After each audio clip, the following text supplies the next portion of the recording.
Work, life, it changes all the time. You learn, you create, you get better. You make progress internally, and often your external environment needs to shift to reflect your growth. Hello, I'm Matthew Encina. In this video, I'll share the process of updating my home office, transforming it into a space for my current work and lifestyle. Before I begin, I want to thank Bambu Lab for sponsoring this video. 2 years ago, I got a dedicated studio space for my design and video work. Yet, I still do a significant amount of work at home. And recently, my focus has shifted towards industrial design and making products. With half of my equipment now at the studio and this change of work, my home office has been in a state of limbo. I have a brief break between projects, so I'm taking the opportunity to revamp my home office and tailor the space to better suit the work I currently do here. My goals for this office redesign are to create a new dedicated area for drawing and ideation, reorganize and optimize my gear storage, and give the space a light facelift to refresh its look and feel. For the past year, I've gathered inspiration and ideas on a Miro board to prepare for this project. Now that I'm ready to begin, I sketch a few layout ideas on paper. My main desk will stay put, but I plan to create a custom 8-foot drawing desk and cabinet combo to its left. Across the room, I'll replace my open shelving with drawers and cabinets for storing medium and small items. I incorporate these ideas into a 3D model of my office that I created years ago, giving me a clear sense of dimensions and flow. I'm happy with this, so I go into Fusion 360 to create an accurate model of the desk I want to build. I'll be constructing this using sheets of 4x8 foot white oak plywood. To maximize efficiency, I'm considering a desk depth of 24 inches, which allows me to cut the material in half. I alternate between my CAD model and Cutlass Optimizer, a website where you input your material sizes to calculate the most efficient breakdown. My aim is to refine my design using the fewest full sheets possible to minimize cost and waste. After finalizing my design, I print out the cut sheet from Cutlass Optimizer and head to Anderson Plywood, my go-to lumber yard. I enjoy shopping here because they offer an incredible variety of wood species, materials, finishes, and fixtures. What's even better is that they can cut the material for you at a reasonable cost. Normally, I use rift cut oak for its uniform pattern, but this time, I want to try this 3/4 inch rustic oak plywood. Its details would make for a good desktop. I place my order, then return later to bring the materials home with my dad's help. I meticulously check, label, and organize all the parts to streamline the assembly process. Before building anything, I need to clean out my office. This involves clearing out my drawers and removing any furniture I plan to replace. Then patching and painting the walls. Since I'll be building everything inside this room and on my small porch, I need to maximize the space I have to work in. The first thing I'll build is the drawing desk. Taking inspiration from my giant work table in the studio, I'll assemble this desk using hidden pocket hole screws. I gather the parts for the desk frame and drill pocket holes for the screws. The frame is set back from the surface edge by 3/4 of an inch. This inset allows the angled pocket hole screws to grip more material than if they were flush with the edge. For more details on the technique, check out my workshop video. I'll include a link in the description. I'm placing these pocket holes about 6 inches apart to securely join the frame. Since the holes are underneath and inside the desk, they won't be visible from normal viewing angles. With the frame now attached to the desktop, I add edge banding to conceal the plywood edges.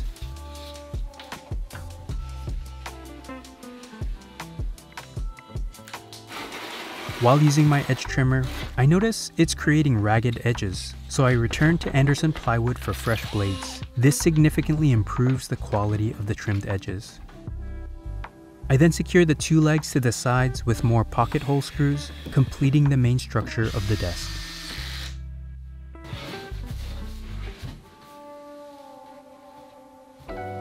Next, I'll construct a cabinet that complements the drawing desk, completing the 8-foot work surface. I've opted to build these as 2 separate pieces to make it easier to move in the future. Before assembling, I noticed that a few parts are slightly too wide, so I trimmed them down on a table saw. It's always wise to double check your measurements before joining your pieces together. Working with my dad, we assembled a cabinet carcass, joining the parts with pocket hole screws, hiding them wherever possible. This cabinet features several unique design elements. The top incorporates a piano hinge, allowing it to open and provide access to a shallow storage area for my drawing materials. I make sure there's adequate clearance at the back of the cabinet for the top to open a full 90 degrees. Given the cabinet's proximity to my main desk, I'll use 1/4-inch sliding doors inside tracks, a system I've used in previous projects. To align the cabinet floor with the track height, I glue leftover offcuts from the sliding door material to the base, and I use the same 1/4-inch oak to construct the bottom of my shallow storage. Before assembling the cabinet, I'll take a moment to prep and finish the surfaces. First, I'll fill any visible pocket holes with dowel plugs. I apply a small drop of glue and insert them snugly. I'll trim the excess later. For any gaps or chipping, I use DAP wood putty as a filler. I allow everything to dry overnight. The next day, I attempt to remove these excess dowel plugs with a Japanese handsaw, as many woodworkers recommend online. However, either the oak is stubbornly strong or my skills fall short. It's incredibly challenging to cut these flush with the surface. So I move on to giving my random orbital sander a shot. Using a rough 60 grit sandpaper, it made short work of the excess dowel plugs. I follow that up with a fine 220 grit sandpaper to get a smooth finish on all the surfaces. For those wondering, most of my power tools are made by Makita and share the same battery system. This allows me to work freely without the hassle of cords. I dust off the surfaces, wipe them down with a damp rag, and bring them inside. To finish these pieces of furniture, I use Osmo Poly Oil, a resilient oil wax blend. It's the same finish I've used on all the furniture I've built in my home. I apply a very thin coat using a foam brush, then follow up with a low abrasion pad to remove excess and burnish the wax. After letting the first coat dry for 24 hours, I apply a second thin coat to all surfaces. After the finishing cures, I use printer paper for a final burnishing pass. This smooths out any remaining wax, resulting in an ultra-smooth surface. To finish the cabinet, I mount the sliding door tracks that I previously cut to size. I use Gorilla Super Glue Gel, a quick-setting adhesive that bonds to various materials effectively. I test fit the doors, which sit perfectly in the tracks. To create pull handles, I cut out 1.5-inch finger holes. Here's a pro tip. Use painter's tape on both sides of the wood or stack your piece on a sacrificial board. I forgot to do this and got some tear out on the backside. Fortunately, it's not visible, so I can live with it. I'll sand and finish these doors, then install them last. Now I'll move on to the hinge desktop. I center the top piece and secure it with painter's tape. At the back of the cabinet, I install a 24-inch piano hinge. After centering it and holding it in place with painter's tape, I fasten it to the cabinet using 1/2-inch screws. It works perfectly. Inside the cabinet, I install a shelf using simple corner brackets and 1/2-inch screws. I'd normally add a backing to this cabinet, but since there are outlets here, I leave it open for easy access to plugs and to hide accessories. Finally, I install the finished doors. Everything should be complete, but I notice a problem. The cabinet sits higher than the desk. I swear I double-checked my measurements. Regardless of how well you plan, sometimes errors happen. I brainstorm solutions to raise the desk's height, and I remember looking into furniture sliders, plastic bump-ons you install on the bottom of your furniture to allow easy sliding on carpet. After some research on Amazon, I find sliders that match the height difference I need to compensate for. These save the day, and as a bonus, will make it easy for me to rearrange the furniture in the future.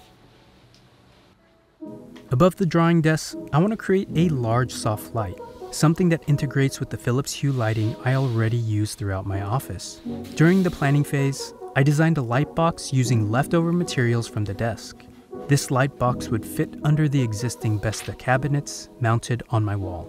I start by assembling a simple box frame with 3/4-inch pieces. My initial idea is to join everything with pocket hole screws, but find it difficult to access the holes when the pieces are set in my corner clamps. I adapt and use 1.5-inch cabinet screws on the corners instead. These work great, but they can split plywood. No worries though, I can fix this with wood glue and clamps. Before installing the LED strip lights, I line the interior frame with aluminum foil tape, typically used for air ducts. This serves two purposes. It prevents the wood from tinting the lights and enhances illumination by reflecting and multiplying the light inside. I've installed overhead LED light strips in my office before, but I dislike the harsh shadows they create. To soften the light quality, I do two things. First, I'm installing the LED strips facing inward rather than straight down. This technique is called edge lighting. Next, I wrap the frame in diffusion fabric, a material commonly used in softboxes for video lighting. I stretch the fabric as taut as possible, then secure it with a nail gun. Staples could work here too. To mount the light to the Besta unit, I came up with the idea of using strong magnets to attach it to the existing screws on the bottom. This magnetic approach would allow me to easily remove the light if I needed to make any changes. I test fit everything with painter's tape. The magnets stick, but unfortunately, the connection isn't strong enough to support the frame's weight. To strengthen the mount, I install magnets on both the Besta cabinet and the frame. This solution works like a charm. For those curious, the power cable runs up inside the Besta cabinet to a power strip I installed above it. To finish the light box, I use strips of 1/4-inch white oak panels and a nail gun to cover the frame edges with a clean wood finish. I'm careful to avoid the existing screws inside the frame. To ensure a secure mount, I add one more set of magnets to the middle of the frame. On the opposite side of my office, I'm upgrading my open shelving unit with Sektion drawers and cabinets from IKEA. When I last revamped my workspace, I had these in mind, but were completely out of stock for months in 2021. As a result, I built a temporary solution, always intending to swap it out eventually. That day has come.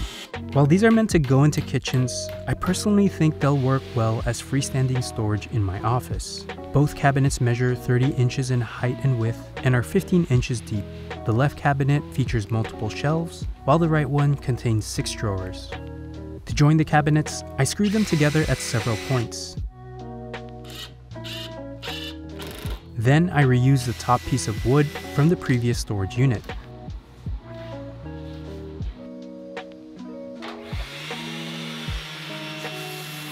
After sanding off some glue on the bottom side, it fits perfectly as the top for these new storage cabinets. I bought these without the toe kick that you would normally use underneath kitchen cabinets because I like how clean this looks. However, halfway through the build, I encounter an issue. The drawers and doors are dragging across my carpet when opened. I pause here to devise a way to elevate the base. Using leftover 3/4-inch white oak from the desk, I trim down battens to serve as feet. For added convenience, I install furniture sliders underneath here as well. This solution provides the clearance needed for the doors to open smoothly. The next day, I install these white drawer pulls from Amazon. To center and align them on all 6 tiers, I create a jig from a thin strip of scrap wood. I cut it to match the width of the drawer face, with one of the fixtures at the midpoint. This allows me to drill pilot holes in the same spot every time without remeasuring, ensuring perfectly installed drawer pulls. After attaching the last 2 pulls on the cabinets, this storage unit is complete. With all my furniture built, the next phase is organization. I photograph my available storage and map out where everything will go. This approach allows me to test the workflow of accessing my items and create a clear visual plan before I start moving heavy things around. If you haven't seen it yet, I've created an entire video detailing my organization process. I move on to pruning my office plants growing in these water-filled jars. While functional, I can't help but wonder if there's a more elegant way to display them. Enter Bambu Lab, the sponsor of this video. As an aspiring industrial designer, I've always been intrigued by 3D printing. Bambu Lab sent me their A1 3D printer, a high-quality machine at an entry-level price. It's easy to set up right out of the box with auto-calibration and access to many ready-to-use models from MakerWorld inside the Bambu mobile and desktop apps. Back at my desk, I set out to design a collection of vessels to replace the jars housing my plants. While there are many beautiful planters available to print, I want to go through the process of designing something custom-made for my specific needs. I start out by taking measurements and sketching out ideas. After exploring various forms, I land on a cohesive concept that excites me. I want to create containers inspired by the shapes of ink jars, but with a simple, modern, and geometric aesthetic. I bring my concept into Fusion 360 to create my 3D models. I designed them with the constraints of the A1's maximum print size of 256mm, about 10 inches in all dimensions. I've been self-learning this program for the past year, and the basics are surprisingly accessible. I watch YouTube tutorials to learn CAD modeling, and now the fundamentals of 3D printing. I finalize and export my models as .3mf files, then import them into Bambu Studio for printing. With just a few clicks, the app automatically slices my model, instructing the 3D printer on how to construct it layer by layer. While you can typically send this straight to print, I prefer to adjust a few settings and preview it before starting. For those interested in optimizing your settings, I highly recommend tutorials by Factorian Designs on YouTube. With everything set, I turn on my air filter and hit print. The smallest planter took 2 hours, while the largest took 9 hours. I use matte white PLA filament to give the vessels a minimal look. Printing them all takes me a couple of days and 2 spools of PLA to complete. It's incredible to go from an idea into tangible object in so few steps. Now that I have this tool, the possibilities for future projects excite me. If you're interested in the A1 3D printer or any other Bambu Lab products, check out the link in the description. Now that everything is built and organized, I'll give you a tour of my updated home office and show you how I use each space. Let's start with my main workstation, the hub for my writing, editing, and digital design projects. This is the Grovemade desk. As someone who works with Grovemade, I've had the privilege of seeing this desk in development. It's a stunning sit-stand desk crafted from beautiful solid white oak with several distinct features. The standout is its massive drawer, which adds incredible functionality. For quick access, you can partially pull out the drawer to grab your frequently used tools. When fully extended, the drawer reveals additional storage for larger items. Here I keep my glasses, screen wipe, tour box, and a prototype white measure collection I created with Grovemade. Let me know if you're interested in this. My favorite feature is the center compartment, where I store and connect my M3 Max MacBook Pro to the rest of my setup. It includes areas for cable pass-through and vents for airflow. The drawer prioritizes ergonomics. Its wedge shape makes it so your knees can be close without hitting them, a problem I've had with traditional box drawers. The drawer pull and programmable standing desk control are discreetly hidden underneath, keeping them out of sight during normal use. If you're like me, you have a ton of devices that need power. That's where this power panel comes handy, to host and hide your cable chaos. Here I have 2 power strips that everything plugs into, leaving only one visible cable coming out of the desk. The desk features numerous thoughtful design elements for cable management, including a pass-through slot on the top surface. Here I have a matching desk shelf and accessories. In this tray I keep my drawing pencils and some refills. Next to that are notebooks for my ideas. Underneath is a CalDigit TS4 dock, which connects my MacBook Pro to all of my peripherals. I designed and 3D printed small brackets that slot into the desk to prevent the dock from sliding back when I'm inserting SD cards or cables. To the left of that is a Ugreen 300-watt USB charger for my devices, which hides perfectly underneath the desk shelf. To charge my phone and dock it in standby mode, I'm using this wood MagSafe stand. And of course, I use the note-taking kit, which I designed in collaboration with Grovemade, a 3-piece stationery set that helps me capture my thoughts, stay on top of tasks, and store them for review. I've made a detailed video about the development process of this product, which you can find linked in the description. As part of this refresh, I upgraded my display to the Apple XDR to match my setup at the studio. This has been the best looking and most color accurate monitor I've used, and for the work I do, it's absolutely worth it. This is mounted on an Ergotron arm and topped off with an Opal C1 webcam for video calls.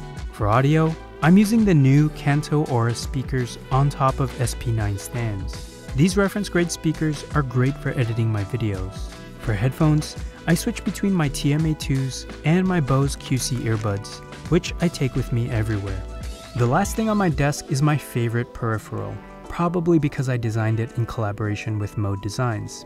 This is the Encore, a 65% keyboard that celebrates classic design features explored through a juxtaposition of unique materials. This keyboard types like a dream, and I'm glad so many of you were able to snag one. Because the first series sold out instantly, it's returning for an encore. Sign up for my newsletter on modmusings.com if you want to keep updated. For my chair, I'm using the Embody by Herman Miller. I use this for both of my desks, which takes us over to the drawing desk I built. It's a 2-foot by 8-foot surface made out of white oak plywood, built in 2 parts. The left is a simple open desk where I do all of my drawing and ideation for objects and products I'm designing. When I'm done drawing, this surface extends to the right, where I have a cubby to store my drawing pads and tools. Below that is a sliding door cabinet. Here I use these translucent crates by Sitio to store archival items like old sketchbooks, hard drives, and workshop material. Beneath my desk is a rolling filing cabinet from Ergonoffice, where I store my important documents. To the left of that is a paper shredder, which doubles up as a waste bin for me, since it has a pull-out tray. I have my cables concealed here and routed through channels I installed on the back of the desk, leading to my computer.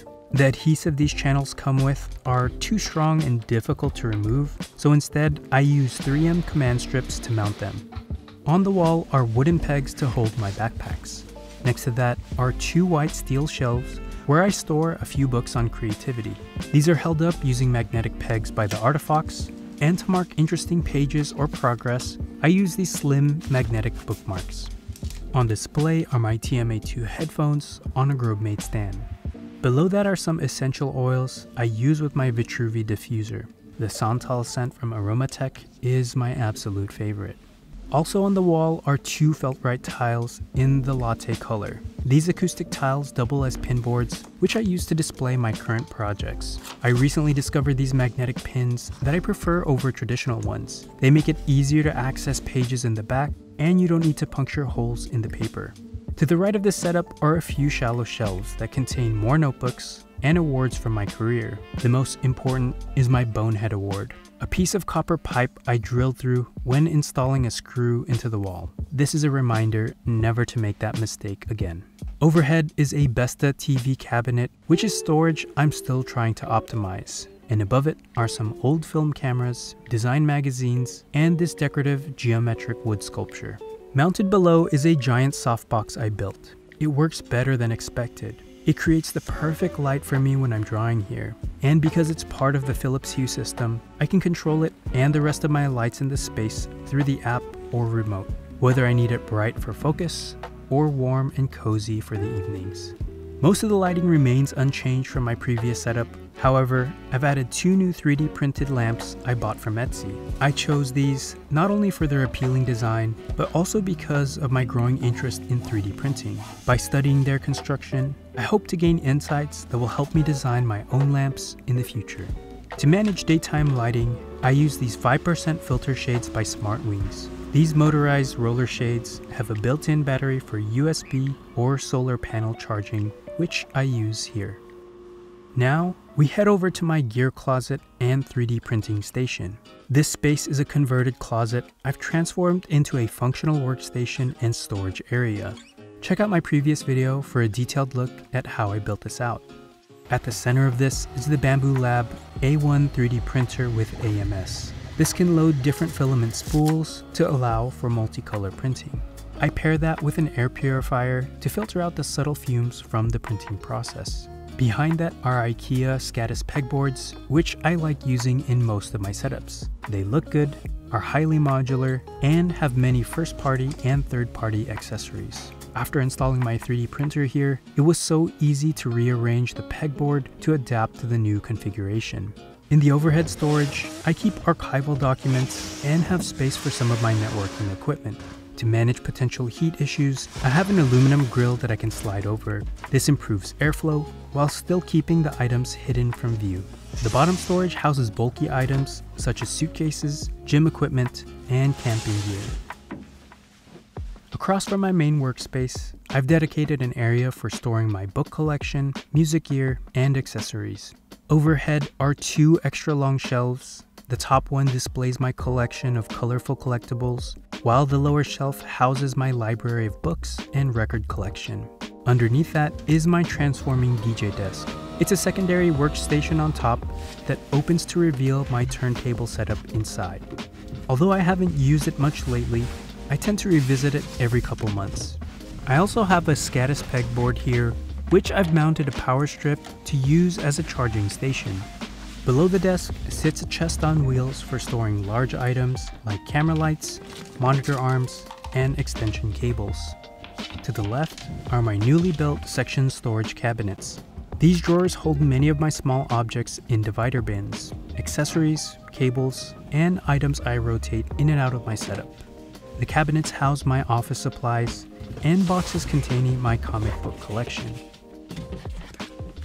On the surface, I have a wireless printer and my water-grown plants inside the 3D printed vessels I designed. I'm so happy with how my first 3D printed project came out, and I look forward to designing more objects in the future. For a closer look at my collection or the DJ desk setup, be sure to check out my previous videos about them. And that concludes the tour of my home office. I've included links, resources, and additional details in the video description. If you have any questions, ask, and I'll do my best to answer it. With that out of the way, it's time to get back to work.